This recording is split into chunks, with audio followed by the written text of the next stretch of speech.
what I never get about the Republican base is that they never catch on to the bait and switch, that he's this new kind of Republican, but when he gets into office, what does he do? Tax cut for the rich people. The person who's going to always, I'm going to stand up for you, the little guy, I'm going to be your voice. And then they get into office, and where does the money go? Why can't we have nice things like infrastructure? It's because they spent $1 trillion giving money to the people who need it the least. There went that $1 trillion. It's funny, when Democrats are in office, you can't spend any money because we have a debt, and it's going to saddle our grandchildren. And how can you do that? As soon as the Republican gets into office, they put everything on the card, and then when they get out of office, they're like a blackout drunk. I did what? I spent what?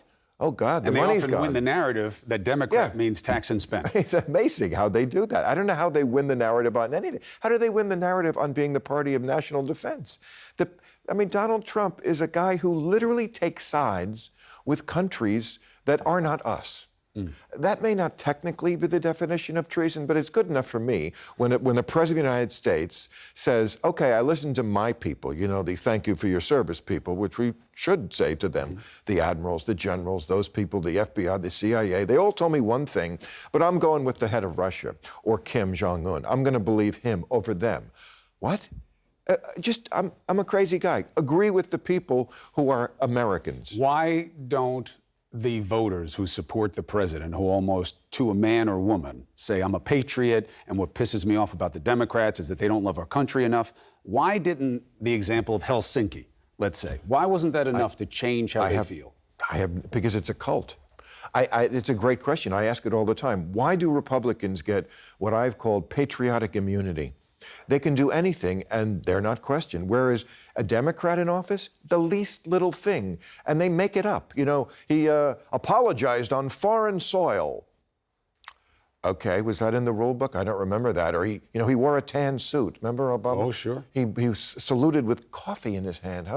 What? Your guy's a traitor. He literally sides with countries that aren't America, and you're talking about a tan suit? I don't get it. Do you think he's winning? Yes. And I'm sick of winning. He's right. I got sick of winning, his winning. But we'll see. You know, I mean, a lot of the recent polls show, it's funny, in a great economy, but not great for a lot of people. You have to remember that. But that's narrative. Yeah. Well, yes, it's low unemployment, but what kind of jobs do people have? How secure are they? What about underemployment? Can they get health care? Temp workers, less hours, less money? They never seem to catch on to this bait and switch about you vote for this guy who's going to be the little man's champion. He gives all the money to the rich people. You have this idea that your path to the American dream is blocked by immigrants and single mothers on food stamps. That's who has all the money. And that he was going to beat people up that you don't like. Right. That was a big part of it. I know them. I know their game. I'm in their game, and they can't handle me.